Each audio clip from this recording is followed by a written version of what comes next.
வீத லீடர்ஸ் அண்ணாமலை அண்ணன் அவர்கள் வந்து துவங்கியிருக்கக்கூடிய இந்த வீத லீடர்ஸ் ஃபவுண்டேஷனுடைய முதல் கூட்டம், சேலம் கிழக்கு மாவட்டத்தினுடைய முதல் கூட்டம். அது முக்கியமாக 4 சட்டமன்றத்தை மையப்படுத்தி ஆத்தூர், கெங்கவள்ளி, ஏற்காடு, வீரபாண்டி இந்த சட்டமன்றங்களை மையப்படுத்தி முதல் கூட்டம் நாங்கள் இங்கே அயோத்தியா பட்டத்தில் நடத்தியிருக்கோம்.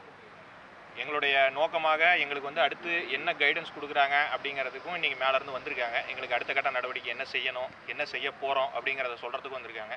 எங்களுடைய அடுத்த கட்ட நடவடிக்கையாக நிறைய பேர் ரெக்வஸ்ட் பண்ணி கேட்குறாங்க. ஸ்கூல்ஸு, காலேஜஸ் நியரில் மக்கள் அதிகமாக கூடக்கூடிய இடங்களில் எங்களுக்கெல்லாம் எப்படி ரெஜிஸ்டர் பண்ணுறதுன்னு நிறைய இடங்களில் தெரியல அப்படின்னு சொல்லி நிறைய பேர் கேட்குறாங்க. பசங்களும் வந்து கூட நீங்கள் பண்ணிங்கன்னா நிச்சயமாக நிறைய கூட்டங்கள் வரும், அண்ணாமலை அண்ணன் பின்னால் அணிதிரள்வதற்கு நாங்கள் எல்லாமே தயாராக இருக்கிறோம் அப்படின்னு சொல்லி சொல்கிறாங்க.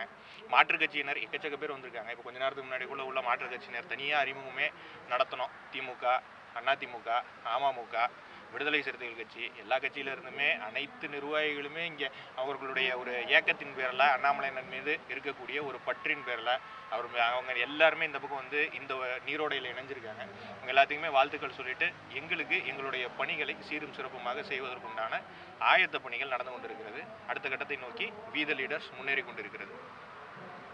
இப்போ அனைத்து கட்சின்னு சொன்னீங்க, இதில் குறிப்பாக எந்தெந்த கட்சியில் வந்திருக்காங்க அப்படின்னு சொல்லுங்கள். நான் தான் சொல்கிறேங்க, திமுகலேருந்து வந்திருக்காங்க, விடுதலை சிறுத்தைகள்லேருந்து வந்திருக்காங்க. திமுகவோட ஒன்றிய துணைத் தலைவர் உள்ளதாக இருக்காரு, விடுதலை சிறுத்தையோட மாவட்ட நிர்வாகி ஒருத்தர் உள்ளே இருக்காரு, அமமுகவோட மாவட்ட நிர்வாகி உள்ளே இருக்காரு. ஏன்னா வெளியே போகும்போது அவங்கவுங்கள தனித்தனியாக அறிமுகப்படுத்தி விட்றோம், கேட்டு தெரிஞ்சிங்க. எல்லாம் அவங்க உள்ளே இருக்காங்க, நீங்கள் அப்புறமேட்டு கேட்டு தெரிஞ்சிங்க. நாங்கள் அவ்வளோதான் சொல்லுவோம். எவ்வளோ பேர் 4 சட்டமன்றம் சொன்னீங்க, 4 சட்டமன்றத்தில் எவ்வளோ பேர் இன்னைக்கு உங்களுக்கு எங்களுக்கு வந்து நாங்கள் இந்த மெசேஜஸை பொறுத்த வரைக்கும் யாருக்குமே இப்போ போட்டிருக்கிற கூட்டம் யாருக்குமே ஃபோன் பண்ணி கூப்பிட்ட கூட்டம் கிடையாது.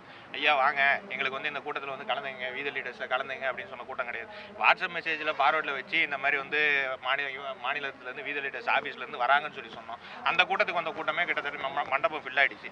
ஸோ நாங்கள் இன்னும் அந்த ப்ராசஸே ஸ்டார்ட் பண்ணலை. ஒரு வாலண்டியருக்கும் தனித்தனியாக ஃபோன் பண்ணுறது இன்னும் அந்த லிஸ்ட் எங்களுக்கு யாருக்குமே வராது. இன்னும் கொஞ்ச நாள் ஆகும். ஏன்னா ரெஜிஸ்டர் பண்ணியிருக்கிறது யார் பண்ணியிருக்காங்க, எந்தெந்த ஊரில் பண்ணியிருக்காங்க அப்படிங்கிறது பத்திரிகையாளர் உங்களை பார்த்தாலே எங்களுக்கு சந்தேகமாக இருக்குது. நீங்களே எத்தனை பேர் பண்ணியிருப்பீங்க அப்படின்னு எங்களுக்கு சந்தேகம் உண்டு. ஸோ அதனால் நிறைய பேர் பண்ணியிருப்பாங்க. நிச்சயமாக இதனுடைய கூட்டம் வந்து அதிகரித்து கொண்டே போகுமே ஒழிய ஒரு நாளும் வந்து குறைவதற்குண்டான வாய்ப்பு கிடையாது. என் நேம் சபரி, வீத லீடர்ஸ் அசோசியேஷனோட சாதாரண ஒரு வாலண்டியர். நான் மட்டும் கிடையாது, இங்கே இருக்க அத்தனை பேருமே ஒரே கிரேடில் இருக்கக்கூடிய வாலண்டியர்ஸ். கடந்த 3 நாட்களில் மட்டும் சுமார் 17 லட்சத்திற்கும் மேற்பட்டவர்கள் பதிவு செய்து வருகிறார்கள். குறிப்பாக இதோட இலக்காக 50 லட்சம் நிர்ணயிக்கப்பட்டுள்ளது. ஒவ்வொரு பகுதியிலும் இளைஞர்களும் கல்லூரி மாணவர்களும் மிக ஆர்வமாக எங்கே போய் சேர்றது, யார்கிட்ட கோஆர்டினேட் பண்ணுறதுன்றதான் நம்ம தயக்கமாக இருந்தது. எல்லாருமே என்ன சொல்கிறாங்க, எல்லாம் அண்ணாமலை என்ன பின்னாடி போகணும்னு ஆசைப்படுறாங்க, சேரணும்னு நினைக்கிறாங்க. ஒரு புதிய மாற்றத்தை தமிழகத்தில் உருவாக்கணும், லஞ்ச லாவணியம் இல்லாமல் ஒரு தமிழகத்தை உருவாக்கணுன்றதான் இன்றைக்கி ஒரு நோக்கமாக இருக்குது.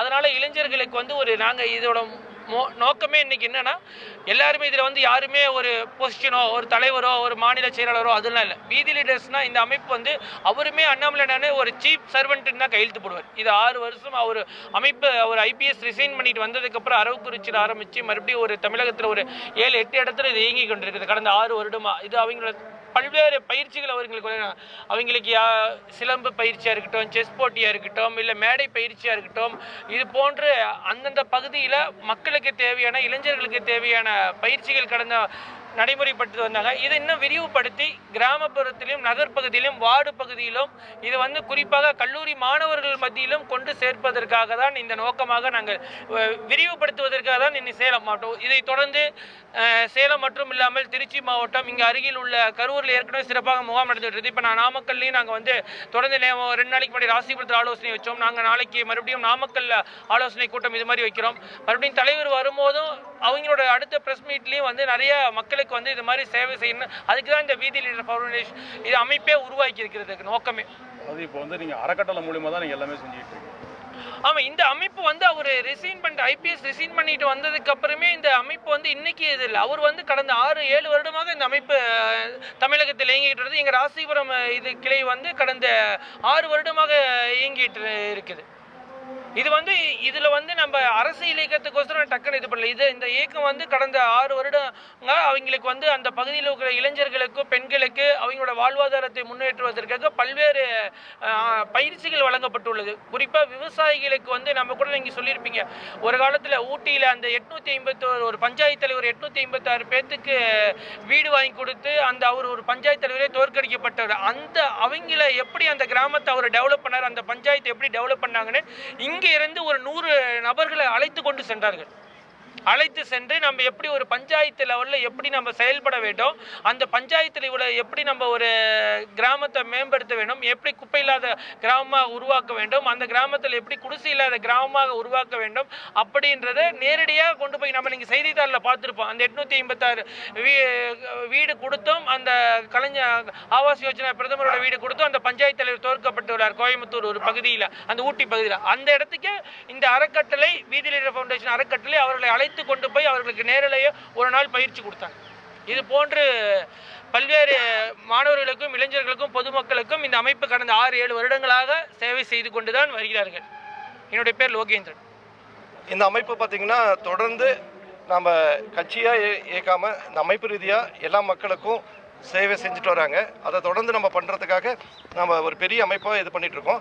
இதனோட அமைப்பு பார்த்திங்கன்னா இது ரிஜிஸ்ட்ரேஷன் ப்ராசஸ் வந்து ரொம்ப சிம்பிளுங்க. ஒரு நிமிஷம் கூட ஆகாது ரிஜிஸ்டர் பண்ணுறதுக்கு.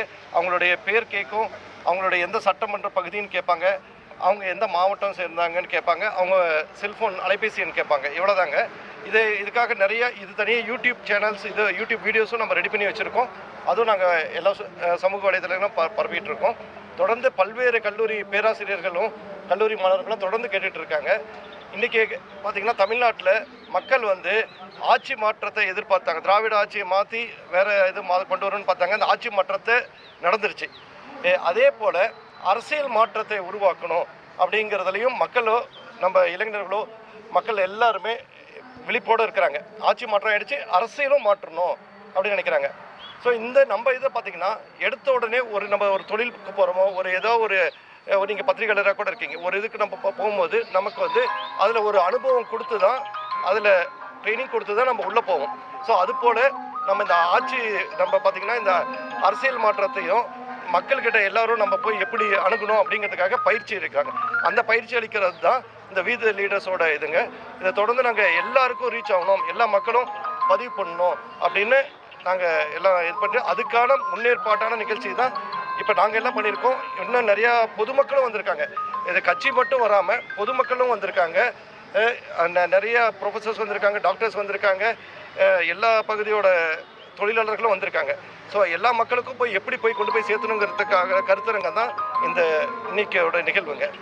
சார், இப்போ பயிற்சின்னு சொன்னீங்க, எந்தெந்த மாதிரி பயிற்சி, அதுக்கு ஏதாவது அந்த முகாமுக்கு ஏதாவது நாட்கள் கணக்கு ஏதாவது நீங்கள் வச்சுருக்கீங்களா? பின்னர் தலைவர் வந்து இது எல்லாமே அறிவிப்பாங்க. அதுக்கு தான் அப்துல் கலாம்ன்ற ஒரு அறக்கட்டளை இது பண்ணி கோயம்புத்தூர் இது பண்ணுறேன்னு இருக்கிறாங்க. தலைவர் வந்துட்டு இது அடுத்த அப்டேட் உங்களுக்கு இப்போதைக்கு 3 நாள் அந்த மாதிரி போயிட்டு இருக்கு. 3 நாள் 2 நாள் இடத்தை பொறுத்து, நேரங்களை பொறுத்து, அவங்களுடைய சூழ்நிலை பொறுத்தும் 3 நாள் 2 நாள் 1 நாள் பயிற்சியாகவும் இருக்குது. இது வரைக்கும் இதுக்கு வந்து எந்த கட்டணமும் வசூலிக்கலை. இனிமேலும் வசூலிக்க வாய்ப்புகள் அதிகம் இல்லை.